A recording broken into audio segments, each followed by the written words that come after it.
Hey, you there. Thank you for watching, and welcome to Forged Alliance Forever. Today, I have a 7v7 custom match here on the most amazing Neuroxis map generator. So let's go ahead and introduce our teams and our players, starting off with Team 1 in the southwest corner of the map, ending with Team 2 in the northeast. Starting off with Team 1's northwestern player, working our way clockwise around their lineup, we have in the 12 o'clock position in the color orange, Schmuck Benny going first line as an Aeon. He is a 1300 in Chevy Crimson. Moving on southeastwardly, we have Legend Lord 2 going first land, but he had to stop off to build a nice little T1 PGen first. He is a UEF as a 1500.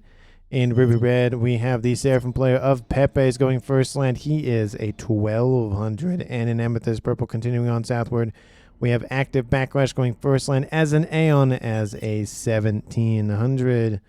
To his west in Emerald Green is the Seraphim player of Nazar going first land in Emerald Green as a 1300. And in the regarded slot here for Team 1 and the highest rated player of Team 1 and the game overall, it is Moi going first land as a UEF as a 1900 in Regal Purple. And last but not least for Team 1 in Forest Green is Zum going first land as an Aeon as a 1600. So for Team 1 side of the map, they have 3 Aeon, 2 Seraphim, and 2 UEF, which means Team 1 lacks Cybran technology. Starting up with Team 2's southeastern player and continuing on with the clockwise introductions, we have in Rust, Adel Matola going first line as a Seraphim. He is a 1300. To his northwest in Light Oak 10 is the Seraphim player as well of Lamartes going first land. He is a 1600. To his northwest, we have in Royal Blue the Lich King going first land as an Aeon as an 1100. And rounding out Team 2's front line is the Star Chasm NYX player going UEF going first land in Stitch Blue as a 1700. He is one of 2 players tied for the highest rated player on their team. In Tropical Ocean Blue to his east is the one and only Cybran player of the game is Syndicus going first land. He is a 1500. In the rear guard echelon here for Team 2 and tied for the highest rated player on his team at a 1700 rating is Beer Warrior 1337 going first land as an Aeon in Glow in the Dark Green. And last but not least here for Team 2 in Batman Gray, a Seraphim player of the Egg Roll going first land as a 1600. And I don't know what it is about casting FAF, casting Forged Alliance Forever matches, but it makes me hungry every single time because most players, especially in bigger games, have something to do with food, and it just makes me hungry. We have Beer Warrior, we have the Egg Roll. It's making me hungry this game. And for 14 players on this map, let's take a look at how much reclaim they have to scoop up. Currently sitting at only 5,000 mass total, which means per player it's about 300, maybe 350 mass per player. Not really a lot of mass to scoop up. And before I go ahead with mass point layouts, Team 2 overall has 3 Seraphim, 2 Aeon, 1 UEF, and 1 Cybran, which means they have all of the factions represented on their team. Team 1 lacks Cybran technology, as a reminder. And in terms of mass point layouts, let's take a Team 2 side of the map. We have Trimex up here in the northwest. We have a Trimex right in front of Ali Matola. And, I mean, you could kind of call this a Quadmex right here. It's a little bit far spread out than I would like to see in a Quadmex. But besides that, everything's kind of just dotted around the map. Our players did start off with 5 mexes in their base and 1 kind of right outside of the main base area, at least for Ali Matola. So, and there's another one right here as well. So it looks like about 6 mexes in the main base roughly for our players. A decent amount of mexes to start off with and a small amount of mexes to expand out for each player. But realistically, a lot of the land fighting, of course, will happen on the land bridges or the main causeways in the middle, the southeast, and the northwest. But a lot of the focus, at least for our players, should be on this northwest corner because there are 4 Trimex positions as well as in the southeast for Team 1 to focus on in this 1, 2, 3 Trimex position and 1 right next to Allen Matilda. And with that out of the way, introductions, mass point, layouts talked about. Let's go ahead and speed it up. Actually, a little bit over, about 1. Maybe I'll go, oh, that's the enter button. That is the wrong button. And go for +2. It is a decent sized map, 7v7. There's a decent amount of time it takes to get to the middle of the map. Sometimes it takes shorter amount of time. Sometimes it takes a longer amount of time. Just depends. There's conversations in chat. I'm going to be annoying with Hover, says the Lich King. Well, he is Aeon, and that is something to mention here. There are 2 decent-sized ponds flanking the middle causeway. There's tiny little ponds dotted on the edges of the map as well, which players will probably hide in over the course of the game. But for the most part, it's going to be, again, land and air, obviously, because why would you never have air in any match of Forged Alliance Forever? Because there's always airspace. And, of course, there is some Navy. We might see T2. That's probably going to be it. I highly doubt we'll see anything T3 just because that's a huge investment. There's not that much water, and it does look like it's going to be hard to traverse T3 units through these little tiny sandbar areas. Team 1 starts the first upgrade of the game with a gun damage range for Legend Lore. We do see that the Lich King is pushing in on the water side, or the north side of the middle causeway in the water, and a couple of bombers outbound from one of his 2 blue teammates of Starchasm pushing in on this western side against Schmuck Benny. For some reason, I want to say Schmuck Berry for some reason. I don't know why. But for some reason, his name makes me think of Schmuck Berry instead of Schmuck Benny. Anyway, T1 radar installation is not taken out. It barely saved, but the engineer is taken out, unfortunately, and that probably will come back and take out that intel gathering installation. We see 3 comms on Team 1 moving into the southeastern corner of the map. 3 comms on Team 2 coming in to intercept, possibly with Lamartez nearby in the middle, which can move into the south. And, of course, there is the naval facility that is being established by a couple of these middle players for both teams. Gun damage range has almost been finished on board that commander, and pings do go down around the Lich King's commander. I don't know if Team 1 sees this. They see the Aeon units moving across the water. They don't know the comm is there. We do see that Team 1's Zum is pushing in and is almost going to intercept the comm accidentally, possibly accidentally. He doesn't know anything's inbound. He does see a unit icon, which means we will see something, and Lich King and Zum will exchange the first comm-on-comm action fire. And Team 1's comms are pushing in on the eastern side, with Team 2 trying to hold position with some naval units, trying to fight some naval units from Team 1. Does look like Lich King will be forced back into the water for the time being, and he has been spotted, which means Team 1 is aware of this. Couple of units continue to push in for the Lich King, continue to just harass the supply lines here for Schmuck Benny, and Schmuck Benny essentially is just forced to retreat for the time being because he's being, again, cut in, his supply lines are being cut in half. And he might try to 2v1 the Lich King, who's going for a speed upgrade on board that Aeon commander as of right now. We do see that Legend Lore is by himself on the northern side of the middle causeway. He is trying to, again, get a nice little hook maneuver around to Lamartez's position. He's going for a speed range upgrade. T2 has been completed here for Ale Motola in the east. Active Backlash has completed his sensor upgrade and is now going for range. That is a decent amount of vision on his side of the map. Not a whole lot in terms of the grand scheme of things, but again, a decent amount is better than nothing, and I'll take a decent amount over nothing any day of the week. Some units try to get by for Ale Matola. They get stopped, unfortunately for him. Commander says Lich King. We do see that, again, Lich King is underneath the water going for that speed upgrade. And there's a lot of conversations in chat and requests for energy and power and mass and all that stuff. And we do see that Team 2's only player who has not left their main base is the Rigorder sub-player, Beer Warrior. Definitely makes sense for him to sit back there so he can micro things a little bit better, get that upgrade to T3 faster. Team 1 has T3 upgraded. It has been started, as well as for Team 1 Zum. So 2 players on Team 1 have gone for air. I don't think a second player has gone for air as of yet. Team 1 will have that advantage. Gun speed has been started for Zum. Gun speed has been started for Schmuck Benny. Gun range has been started for Lich King, who will finish that pretty shortly. We do see that Syndicus has pushed in across the water and is pushing back against the Legend Lord 2's position. We do see that Mui is moving in to intercept over here to the west as well. I feel like I need to start splitting things up That is the wrong button. Every single time I push the wrong button first. I don't know what it is, but I somehow pushed the wrong button. Anyway, we do see that these two comms again holding position, getting upgrades, with Syndicates moving in at least to secure a little bit of reclaim. I don't know yet. Oh, there it goes. He is giving the order to reclaim it, and Mui moving in. Looks like he is shifting again in that westward direction. There's a couple of units here for the Lich King that are going to be annoying against Legend Lord 2. And Legend Lord 2 just doesn't care. He's just full sending it, calling a day. I don't know if he actually misclicked his commander.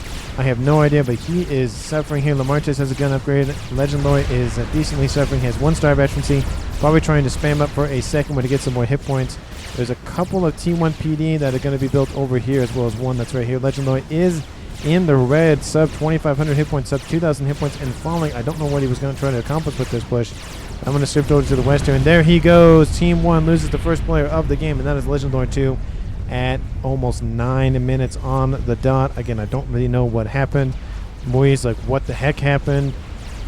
So maybe we'll get some clarification from Legend Lord here pretty shortly. And at this point, we do see an attack outbound from 2 players on Team 2, pushing back against Schmuck Benny, who has gun speed / range on board. I think at this time I can probably cut it. I'm going to try to put this down here and see if everybody likes it. Let me know down in the comments if you like the map, the mini-map over here on the eastern edge, or you like it back over here on the western edge. Just let me know down in the comments. I'm kind of like it over here. I kind of don't like it over here. It kind of depends on what I'm looking at the moment. In the west, we do see that the Lich King has gotten out of the water and starting to help his teammate of Starchasm pushing southward.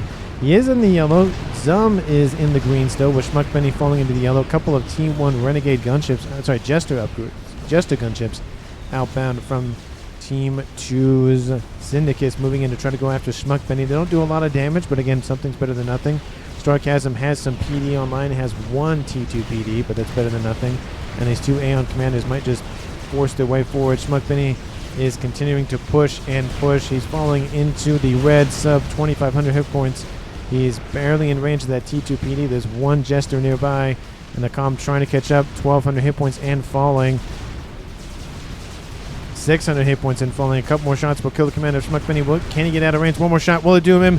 Yes, it will. Team 1 loses another player at 10.5 minutes on this game, and now it is a 7v5 in favor of the northeastern team of Team 2, and these Jesters continuing to harass these commanders in the west, and they're targeting Zum at the current moment. Zum needs to just spam out a Team 1 AA emplacement, and that will fix him right quick, but unfortunately he just hasn't done so as of yet, and this has given a lot of momentum for Team 2 on this northern side of the map. Middle was kind of just fizzled out. Team 2's Lamartis just holding position, not really trying to push in. Of course, Legend Lord 2, his direct opponent, was killed off earlier, so he feels like he can kind of sit back and eco a little bit. I want to put it back over here and see if that makes a difference here for either of our viewers, of you guys, regardless of it being on the west the edge of the screen or the east. I feel like it might be better on the west. I'd be better to put it in the top corner, but then it kind of covers all of this stuff. I mean, I guess I can do that, and when it's time to, let's say, reclaim as an example, I'll probably have to try to move it. It's going to be difficult to read just depending on what I'm looking at. Yeah, it's going to be difficult to read, so maybe I'll experiment with it. Let me know down in the comments if you like it here or over there on the eastern edge underneath the scoreboard. Again, let me know. Of course, the scoreboard, as more players are in the game, it takes up more of the screen, and I can't really force this to be one size or the other. I wish I could, but I can't do that, unfortunately. But again, distractions out of the way. Apologies for that. We see in the east, Team 2's Alamotola continuing to push in, getting a nice firebase online. Team 1's units have come into the water and forced Lamartez out of it. We do see an attempt here from the Eggroll to try to hold position. 1 T2 torp launcher going to be able to rip apart the rest of those frigates. Unfortunately, I don't know if this will be enough for Team 2 to hold at least some portion of the water. The northern side of things, Team 2 has secured it. There's a couple of frigates still running around for Team 1's Mui. One of them has veterancy, one of them does not. We do see that Syndicus is up here with his little Team 1 naval facility as well. He might go for T2 and go for those Salem destroyers to push his way onto land. And now we see another attack outbound from Team 2's Royal Blue player of the Lich King on land against Marie, taking control of Legend Lore's original forces. We do see that Marie is sitting on 3 bases. That's going to jumpstart his eco quite significantly. He's at 154, and Team 1's other highest eco player is Active Backlash at 141, just mainly due to the fact he has a lot of those Trimex positions in the southern edge. We do see an attack output from Ale Matola using the water to get around, but there are some Aurora moving in to intercept against these Zuis, so that push will get destroyed quite quickly. And in the water situation has not really benefited Team 1's Pepe's. He's taken out the Torp launchers, but the egg roll is still holding. T2 Naval Headquarters is being built and upgraded as we speak, and he really wants that. If he can get the destroyers online, this will secure the eastern edge of that water, reducing a nice little PD with the Shala nearby. And some blazes moving in to intercept as well, and he looks like he is going to go for those destroyers. The question is, will he build them in time?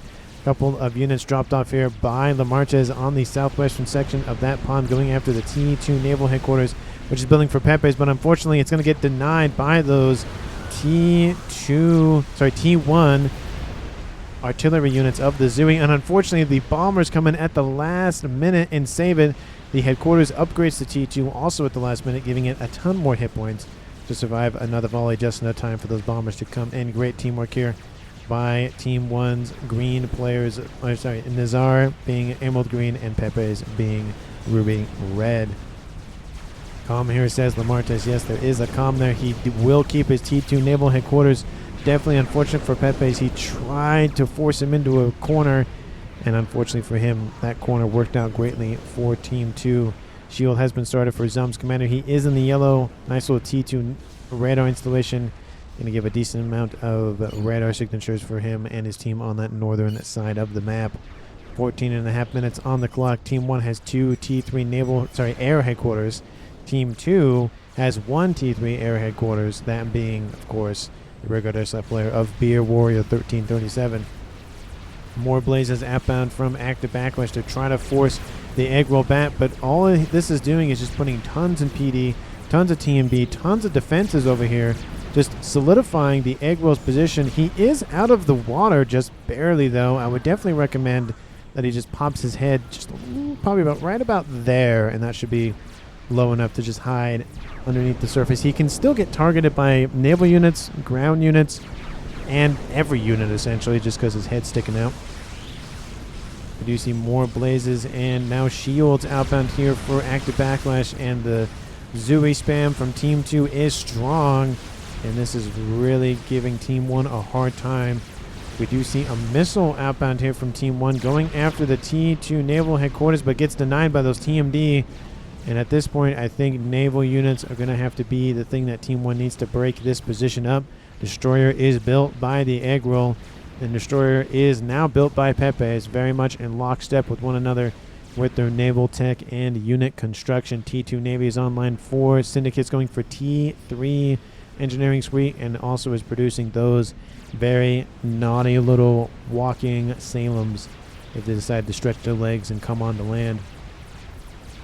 I feel like they could have been named like an alligator or something, or a crocodile or something, because they're both water and land based. They have land, they kind of maybe be a little bit better in that regard, but I don't know where they came up the naming scheme for Cybern units, so I'm not the game devs, or the original game devs I should say at least, for Supreme Commander. And the laser weapons on board the Uashavo T2 destroyers, forcing back the large group of pseudo-naval units here for Team 2's Lamartez. He's holding position for now. He might be, looks like he's moving in around that, going after the T2 naval headquarters for Pepe's. We'll see another drop outbound from Team 1. Unfortunately, that also gets denied. Sorry, from Team 2 on Team 1 by Team 1. Lots of T's, lots of 1s. Kind of get confused sometimes. Apologies for that. Missile launchers trying to breach the position here for Alan Matola. Looks like he's having some power issues currently. Looks like he's trying to solve them. He's working on getting his power up. Looks like he just probably needs some more T2P gens, which he's building more as we speak. Another missile outbound going around the TMD. Is not able to pierce through the defenses. The missile gets shot down once again. That's from Pepe's commander specifically. Trying to go after what he can. Gets denied again. It's not going to work. There's more TMD built here. It's not going to work. And there's some artillery, I guess, landing here from this position. Outbound from Nazar. Nazar trying to use, again, long-range artillery to take out that T2 naval headquarters. Uttashala not Uttashala. Yeah, Uttashala is being built on the shoreline to protect the artillery investment over here with the facility. I mean, it's being repaired very quickly, to be fair. I see some engineers being diverted to assisting the repair and construction of naval units. More of those T2 destroyers are online. We see some Yenzin T2 hover tanks online as well for the Martes, and it's just becoming a churn of T1 and T2 hover technology here for the Martes. I know he wants to continue to push and assist the egg roll, but he's losing a lot of forces, spending a lot of mass per second on just this, which is just sinking to the bottom of the pond here. Of course, he's going to get some engineers out and reclaim all of this, but again, it's just a lot of his focus is going down to here. He is divvying up some attention over here, but he's not really having great success there as well. Attack plot before he get TMD, says the Martes to Pepe's. I think what he's talking about is getting those destroyers inbound. There's more torp launchers coming online as well for the egg roll. He wants to hold position. Going after this nice little destroyer almost in the dire straits of being at 0 hit points. Artillery lands right next to him. Does not kill him. Artillery constantly landing on that T2 naval headquarters, but the amount of build power that's here is just keeping that structure online. And now they're going after the torp launchers just to allow some room for these destroyers to work. 3 of them are now online for Pepe's. He's going after the spam structures here, the ones that are just going to bring out some either some frigates or some subs. T2 torp bombers are coming out here from the Martes, going after the weaker of the 3 destroyers. There's not a lot of AA in the mix here for any of these players, and that's definitely going to just hurt as these more and more bombers come in and rip apart those destroyers. One of them is gone. And Team 2 has not really launched a ground attack here on this eastern side. I feel like if Ali Matola would send some forces in and distract Team 1, that might open the door for Team 2 to push in. But there's more and more pseudo-Neva units coming online here for active backlash, and that's really just going to force back Team 2 and keep Eggroll essentially stuck here in that little cove position he's now established for himself. The western side's been very quiet after the death of both Legend Lord 2 and Schmuck Benny. Just kind of poking and prodding, not really a whole lot going on. Huge AA base being built here by Syndicus. Wants to make sure he protects the T2 naval headquarters factory that he has built for himself. He has 1 destroyer online. T1 bombers are moving in to intercept, as well as some broadswords moving in. Probably there's a lot of AA right behind him. So that destroyer, one of his brothers has already been killed. The second one is, of course, going to get killed. The AA does have a decent range, but it doesn't matter if there's T2 artillery also raining down on him as well. And I mean, the destroyer drops into the red. 1 more hit from a T2 artillery shell should destroy that destroyer. And in the waters, Starchasm is defeated by Mui. Looks like he was assassinated by some gunships. Great job by Mui. I was wondering where he was going with those, and he didn't send him over there. It is now a 6v5, still in favor of Team 2, but Team 1 has scored the first kill on their side of the map. And it prompts, or it was probably at the same time, active backlash sends his forces in, just going to just steamroll everything in front of them. We see some cruisers online as well. Here for Team 1's Pepe is getting some AA protection. Destroyers moving in, cutting up any sort of reinforcements from the Martes. And the aggro goes, I am out of here, see ya, bye, and gets out of the water. T2 naval headquarters still online. Destroyer at 81% and climbing. He really, really, really wants that to come online. I don't know if it's going to happen. 87, 88, 80, 90%. The destroyer might build, and that might buy him a little bit more time, which it probably will, to be honest with you, because the destroyer is made. The second one probably won't get made, but it's just going to delay Team 1's advance, and that might just be enough for the Eggwell to hold some of this position. We have some Corsairs also coming in here from Team 2's Alamoto. No, those aren't Corsairs. Those are not. That's, excuse me. And we don't see another T3 air headquarters online as of yet. Oh, nope, it's right there. It's online for Syndicus. He has a nice front position T3 AA, and looks like Looks like the naval headquarters was either destroyed or reclaimed or both. Very interestingly, he just, I don't know if he gave up on it or he just decided to go after something else. Looks like the gunships withdrew from the north or were killed off by AA. And that gives Team 2's Bear Warrior a decent dose of eco to his pocketbook. 500 mass income for him.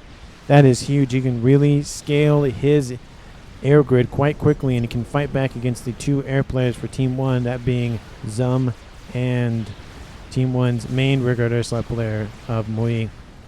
Both those players of which are in the same pond. Active Backlash builds an experimental unit. Is a Colossus. It is the first experimental of the game, I would assume. And that is going to just steamroll and punch on through Elematola's position. Nano repair has been started by the Egg Roll. He still has his T2 naval headquarters somehow. Don't know how he still has it, but he somehow still has it. And again, the destroyers on the shoreline here for Team 1's Pepe is really forcing back any sort of assistance from the Martes. Looks like there's been some mass assassinations from some cruiser missiles here from Pepe's as well. Speaking of mass, Team 1 generating 1.3 mass income per second.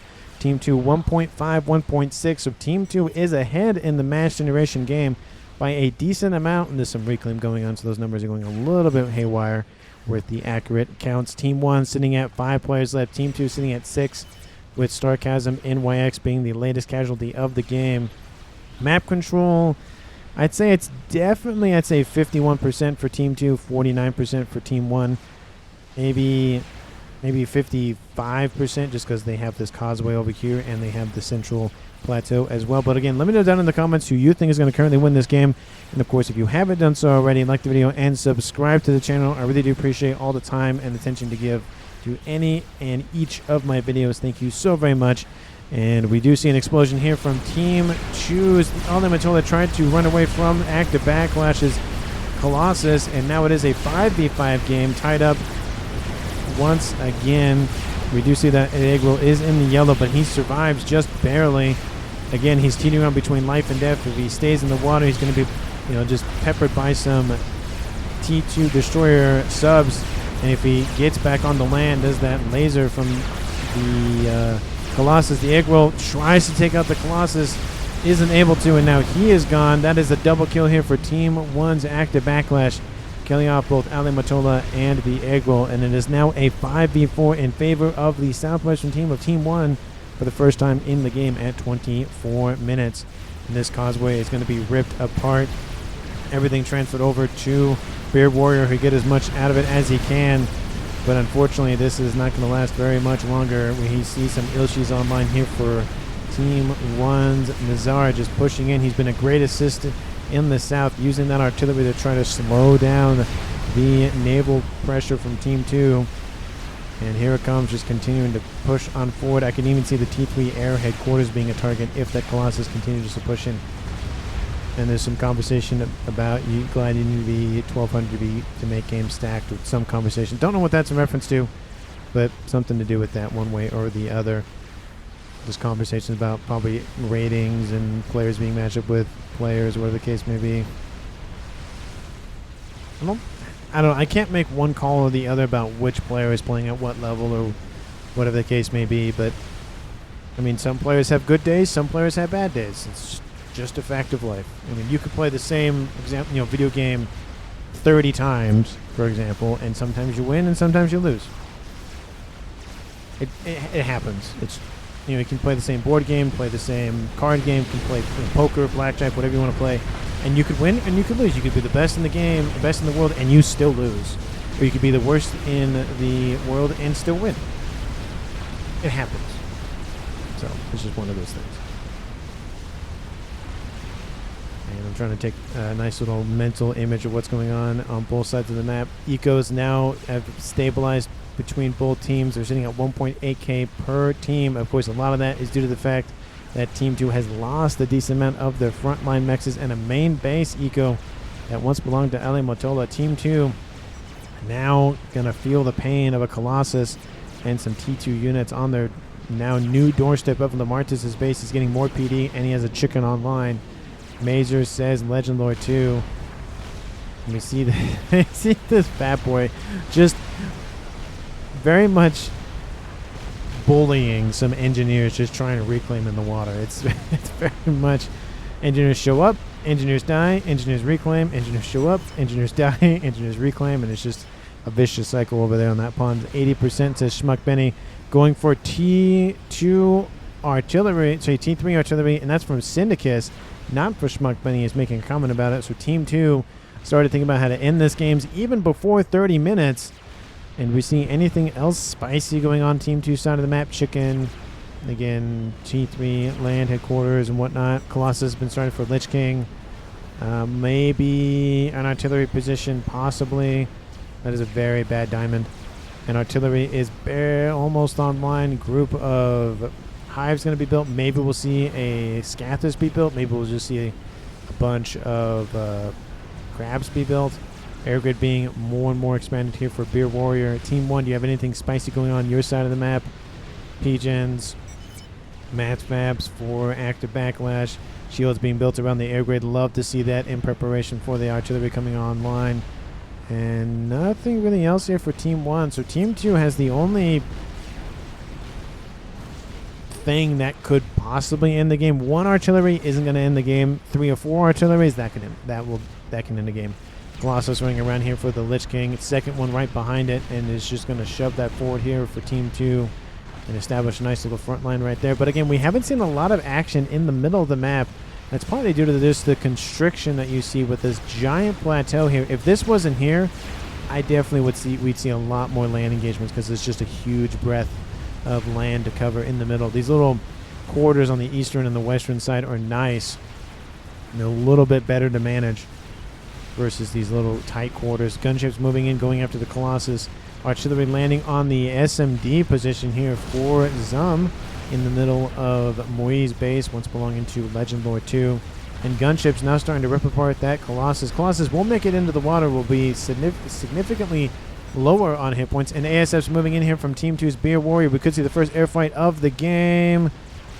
No. Oh, no. Zum going to send his forces in. Are they going to engage? Yes, they will. He didn't notice that Mui pulled his back.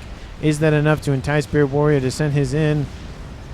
No. So it looks like both of those air forces will fall back. We even see a little bit of them for Nazar as well. So we have 3 players on Team 1 that have T3 air headquarters online. Donut has been started, and Donut all day here for active backlash. He's going to just, build a baker's dozen of donuts. In the west, Fatboy still holding position here against Beer Warrior's forces. And I think he's starting to suffer from some SUBCOM APRM deficiencies, just because he has a lot to manage. He has his western engagement. He has the air grid he's expanding to. He has to micro the air as well. I feel like he should transfer at least most of the forces and some of the facilities at least to maybe Syndicus or even the Lich King, just so that he can micro things a lot better. Third Colossus sitting underneath the surface of the water.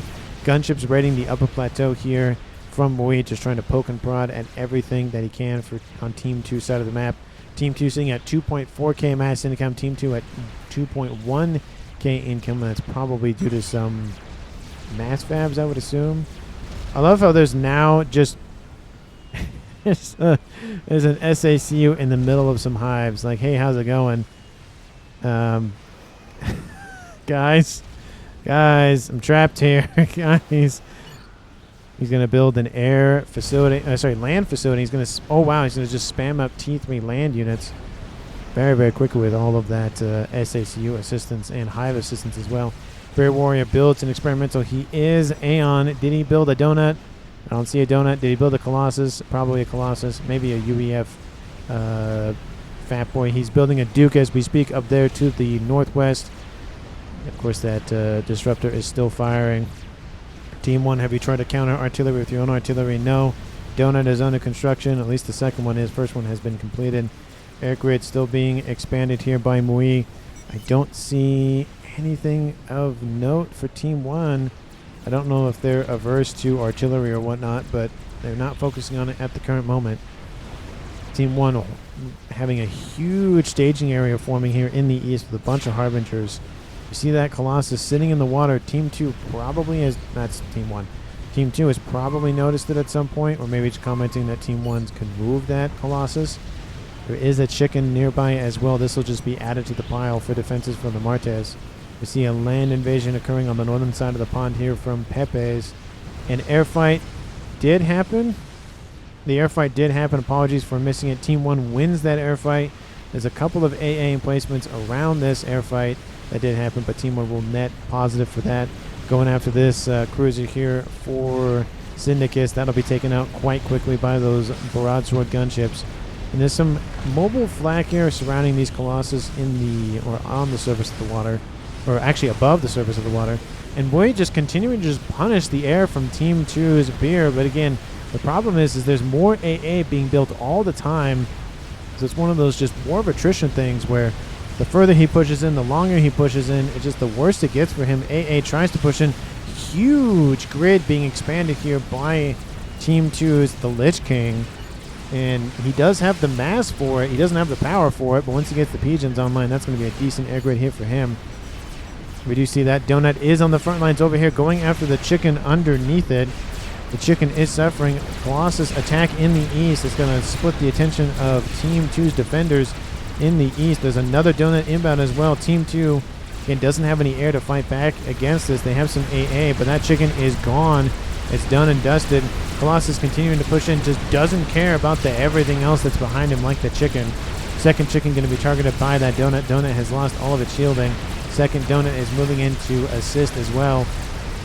ASF moving in to cover the Donut. This first Donut will probably be killed by the ASFs that may push in here for Team 2's beer. Colossus over here to the east, distracting this chicken coming in to assist. That's going to be stopped.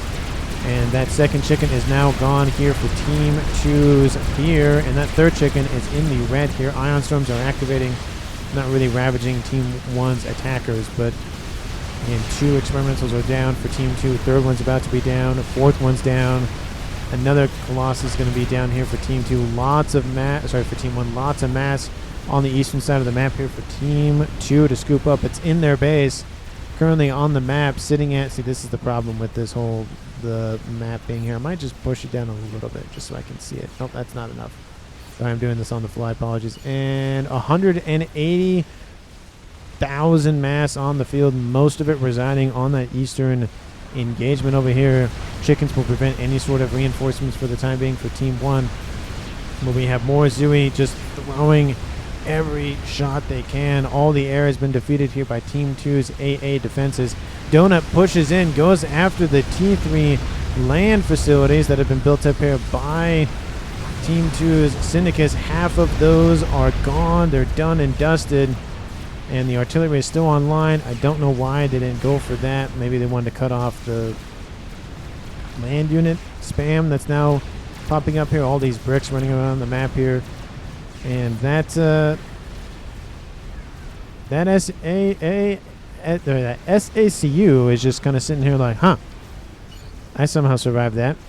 That was right next to me. That would have been bad. He's going to rebuild, of course, scoop up that mass. Still only 1 artillery for him. Second artillery for Team 2 online. Going for artillery, artillery, artillery. So all of this is artillery. Needs more shields, obviously, before he probably builds a third one. 1 shield is not enough. All Team 1 has to do is get 1 or 2 artillery pieces, and that's gone. Which I don't even see Team 1 going for. What's this? That's it. Are you going to build a Paragon right there? Is that what you're going to do? You're going to build a Paragon right here? Because that's an interesting place to put that. Another Donut is under construction here. And Ping's going down, say, going after the mass fabs here for Team 1's active backlash. I don't see anything else for Team 1 anywhere. Very surprising they still haven't gone for artillery. And the SMD is still online, just barely. Does Team 2 have a nuke somewhere that I just don't know about? I don't see anything in terms of that exclamation point, whatever the heck icon it is. We do see some units still building up here, and mobile missile launchers trying to pierce their way into the Martis' base. T3 land headquarters will most likely go offline. 1 more missile will do it. There it goes. And 3 Colossus push in from the Lich King's storage area in the pond. And it's going to really just force Team 1 back considerably. There is a chicken, sorry, 2 chickens underneath the surface of the water. Commenting, you probably should move them in. They're probably waiting for the 3rd chicken. Factories for reclaim, says the Lich King. And that reclaim needs to be scooped up immediately for Team 2. At least that's what he's thinking. And I don't see, besides those 2 artillery pieces and the more being built as we speak, sorry, 3 artillery pieces, Team 1 really needs to fight back this. It's really just going to put a lot of pressure on their defenses. There are a decent amount of shields around that SMD, but they are falling quite quickly. And yep, that is what Zum was doing. He is building a Paragon. So all Team 1 has to do is just wait out the storm of artillery. If Team 2 notices that that's going to be the main target, they don't know about it as of right now. And there's not really a lot of spy planning going on for both sides of the map, just because there's a lot of AA preventing any sort of intel gathering operations. And there is an eye, unfortunately, for Team 1, so they do know that there is artillery under construction. That third one went up real quick here for Beer Warrior. He's really putting most of his eco into that artillery battery. We do see a couple of bricks moving in, killing off a couple decent amount of air scouts. And the donut was killed off once again for Team 1. He's going to just scoop up that mass. Team 2, I think, now has the air advantage for the time being. And with the SMD base still holding, looks like the artillery has transitioned to other avenues, going after Team 1's active backlash resourcing options of the mass fabs. He needs more shields around those. And Team 1 is winning the mass generation game, but ever so slightly. Bear Warrior sitting at 1.3k mass income, active at 700, and Mui at 500. So 2 players essentially mounting to about 1 player's eco for Team 2. And that's partly due to the fact that, of course, Bear Warrior has more main bases than Team 1. These players are both active and Mui. But active sitting on a ton of T3 mexes in the south. And, of course, it's just expanded out with those mass fabs. The air grid is now targeted here from Team 2. So on Team 1 from Team 2, if I can say that correctly. And Strat Bomber lands. Don't know if there's a spy plane, something sent back there, but Syndicate says make Mavor question mark. Walk in says Legend Lore. Talking about the chickens, most likely wants to take out the air grid here for Team 2's the Lich King. Wants to go after the Lich King's commander, but that's not going to work. They might try to go in for the artillery position. 4 artilleries are going to be built here. 1 shield. Not great for shielding, I would add. For 4, that's not a great. Team 1 PD being spammed up to halt the attack. Looks like the chickens are going to hold position for a little bit. They know they're going to get swarmed, and it looks like ground firing has commenced, and the laser on board that Colossus is able to target the first chicken. It looks like they're going after the air grid. 3rd and 2nd Colossus inbound as well. And that ion storm will activate on the surface of the water. It actually pops up to the surface. It doesn't sit underneath the surface. There it goes. The 2nd chicken will make it to the air grid. Mass donate, says Zum. Yeah, that's not super great here for Team 1's mass generation game, considering they have more mass than Team 2, at least currently. But Team 2 is sitting about 3 million mass total accrued. Team 1 sitting at 2.75 million. And it looks like, nope, still going after this base. The air grid, most of it from Mui has been taken out. The Paragon is almost going to be in the yellow. It's going to be a while. There's not a lot of assistance going down from anybody else on Team 1, so that Paragon T4 infinite resource money glitch will take a while to be established. Mavor is being built here by Bear Warrior. He's like, forget it, I'm going to build it, because why not? 4 Dukes plus a Disruptor are online for Team 2. 5 artillery pieces online. Team 1 is trying to barrel forth, trying to force Team 2 back on the land side of things. 3 Colossi very damaged, moving in to assist, and tons of gunship restorers moving in as well. I mean, they aren't great for air to ground, but again, 1,000 of anything will kill anything. Gave early base to air. We had 1 air, so we should have won this, but 3 Donuts mass gave them air artillery spam. Yeah, that wasn't great. Made a comment by obviously Legendor making that comment. It wasn't great. Giving more chickens, of course, to Team 2, not the best idea as well, but, you know, you kind of get tunnel version, subcom brain, that sort of thing. And that artillery is being built very, very quickly. Mui builds another experimental. It is something. I don't know what is it. Is it a Fat Boy? No, it's a Colossus over here. There's been some fighting over here, but Fat Boy still hasn't been able to push in to Bear Warrior's position. And the Paragon is now in the yellow. Again, it's over 25%, but it's gonna be close. 5 artillery shells landing almost simultaneously will devastate most shield grids. Looks like Team 1 has their own artillery online. It is active backlashes, and he's going after Team 2's positioning. More shields now being built. I mean, 1 shield for 4 artillery is a huge, huge short-sighted move if the shield remedy does not occur. They are going to be assisted, though, so that will help keep the shield online. Unfortunately, once the second emissary comes online, that is not going to feel good. I might add more shields are going to be built because Team 1 is noticing. It looks like active backlash's comm is being targeted. That's never good. And Team 1's Pepe is also going for his own artillery piece. Building a YOLO. Okay, so we have a... Just want to take stock of what's being built. And we have a Paragon being built over here. We have a YOLO being built over here that could be assisting one way or the other. We have a Mavor being built here in the north that's already half completed. And we have artillery everywhere. I feel like Team 1 could just focus on one thing and call it a day. And active backlash still is being targeted. Does Team 2 just have an eye on him? No, they just know where he is, where active backlash is. Okay, that would explain things. So it's like there should be a way for them to see it. Second artillery is online for Team 1's active backlash, and he is targeting that artillery battery. Already taken out a PGen. And that shield that was being built has been denied. That shot came from the right. And that, if a second artillery shell lands roughly at the same time, that shield is offline, and that is GG for that artillery battery. Second, I mean, it's still lining up its shot. It's taken forever to turn that cannon. Team 1's still trying to force their way forward on the east. Team 2 just holding position on the west. We see Spam in the west as well as a Colossus moving in with some T3 support. 1 Fat Boy, 1 Colossus, and another one in the water, and another one in the water. Here for Moi, he's trying to attack on the land side of things. I don't know if he'll get close enough to that artillery battery, though. It's going to be a tall order for that. And that second artillery is launching shells. Missile is outbound. And artillery now landing on the rest of the air grid here for Moi.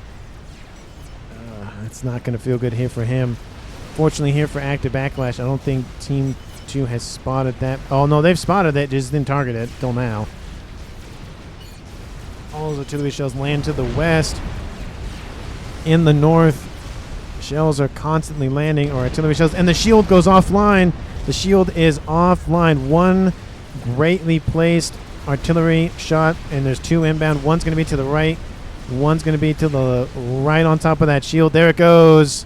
Right in the mix of all those engineers. The shield is offline.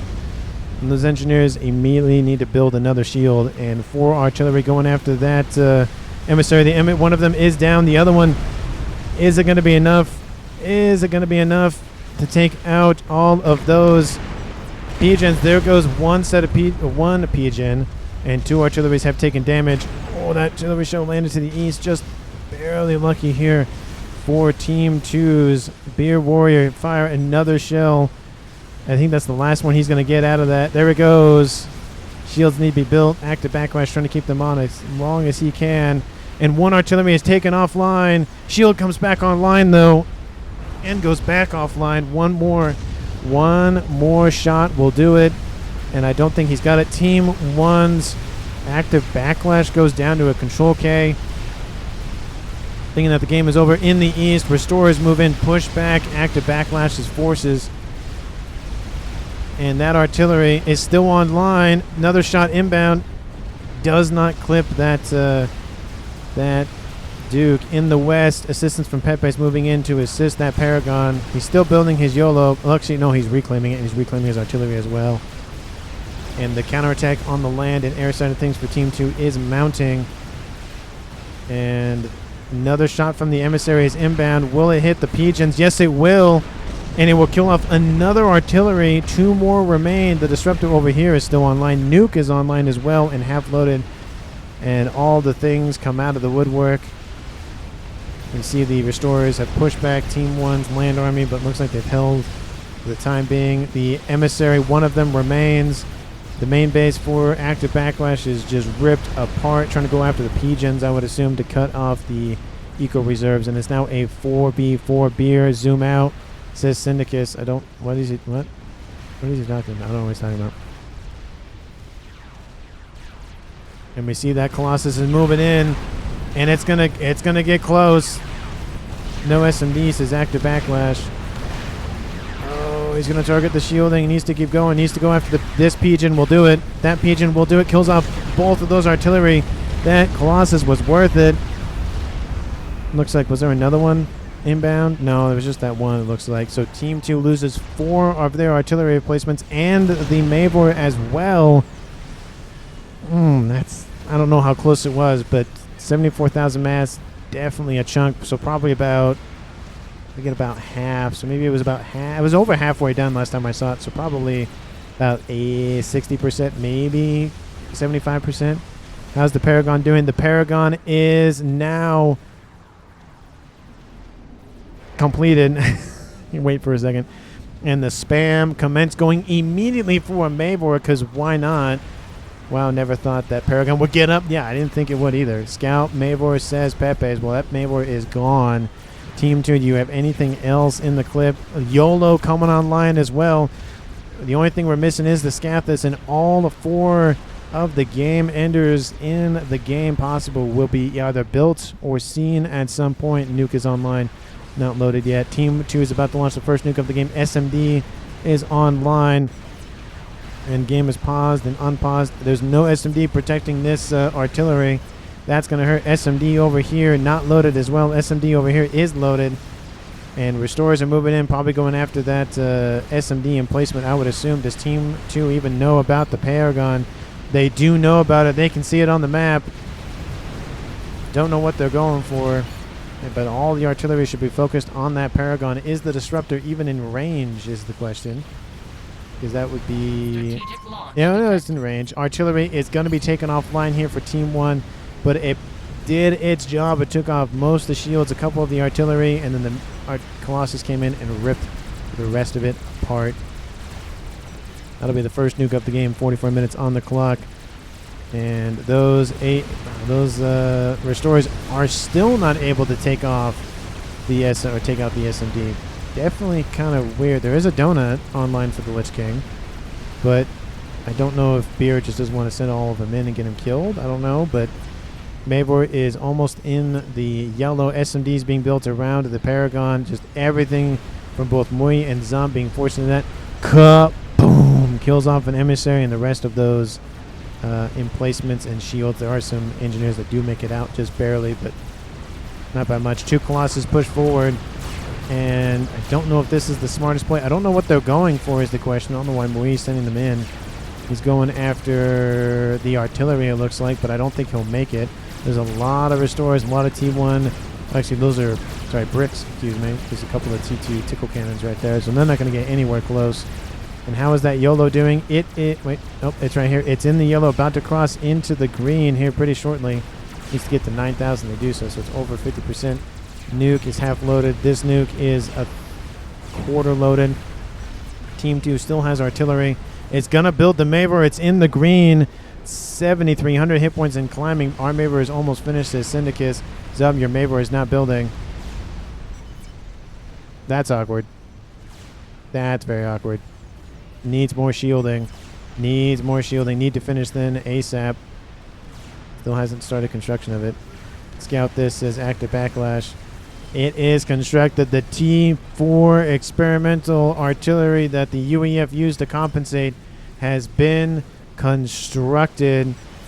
And where is it going to go? Looks like all of the reclaim from those Dukes have been funneled into this project. It's very, very nice to see this. We see a Colossus in the distance. Just hanging out. I think that's Team 2's as well. I think that's Team 2's Colossus. It is Team 2's Colossus. Look at that. Storming the front gates of Team 1, going after that SMD. Mavor done, says Pepe's. And where is it targeted? Oh, I wonder where it's going. It's going to go after that Paragon. Land incursions are going to be very difficult. Salvation is online, if I can speak. Second Salvation is paused for some reason. Don't know why it's paused, but it's paused. But that Salvation would be enough to pierce the shielding of the Mavor if it's targeting the Mavor. It is not. It's targeting the Disruptor, which definitely not the most important thing. The YOLO is in the green. Fire on the Mavor. Assist shield, says Mui. And looks like the Mavor is targeting the Salvation, it looks like. Possibly. Maybe that's the the Disruptor firing. I don't know where the Mavor is firing. Is it going after... Oh. Some of the pigeons are going offline here for... Nizar. It looks like they have Mavor. They have Mavor. Shoot it, please. Who is that from? That's active backlash. He's like, they have it. Shoot it, shoot it, shoot it.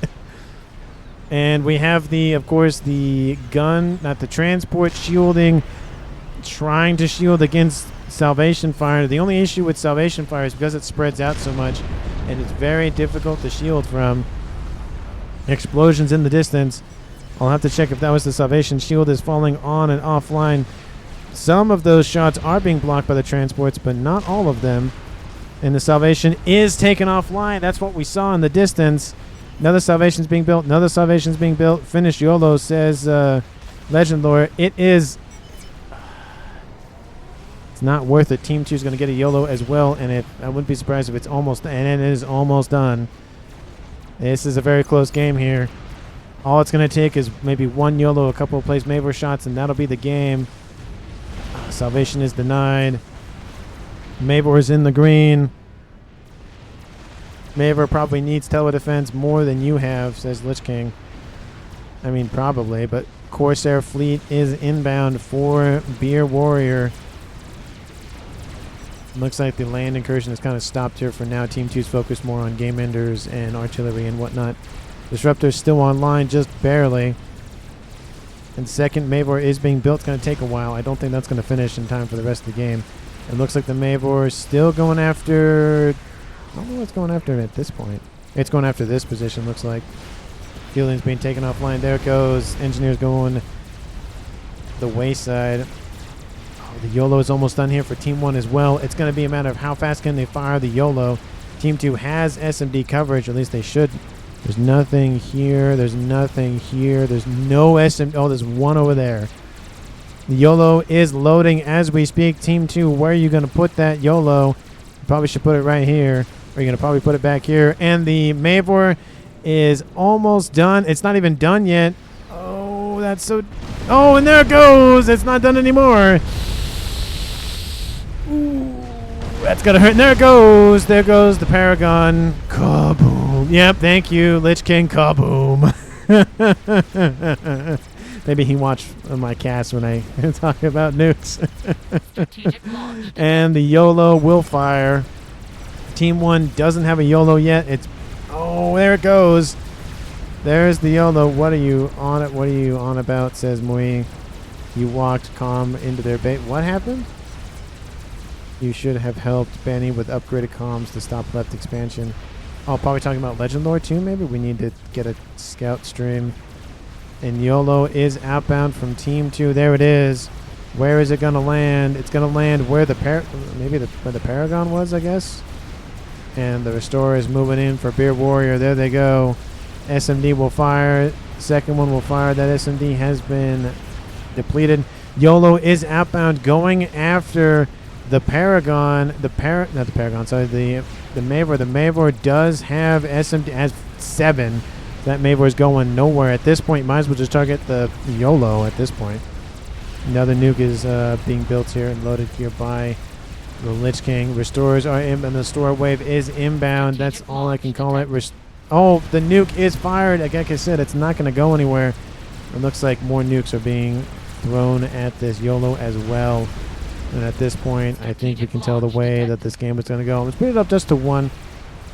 Strategic launch detected. And nukes are outbound from both sides of the map. There goes the YOLO. It's going after the other YOLO, countering the YOLO with the YOLO.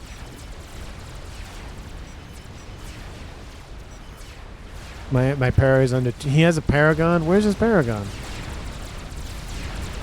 Where is your Paragon? You said my para is under 2. Oh, right here. It's going up, to be fair, pretty quick. Then you have YOLO 2. Yeah, that's a little late for that. Team 1 recalls, and that is the game. And yeah, at that point, it's just kind of academic. Then that is the game, folks. Team 2 wins the game with 4 players remaining. That was a very much back and forth. Team 2 looked like they had it for a while. Team 1 came back, took out the artillery battery over here, took out the Mavor that was being built. They got the Paragon online. They almost got the Mavor online. That was just very close. Team 1 just had it just barely. Is that Nuke? Oh, no, it's landing. Okay, looks like it was being fired. But that is it. Team 2 was just barely able to hold on, and that was the game here.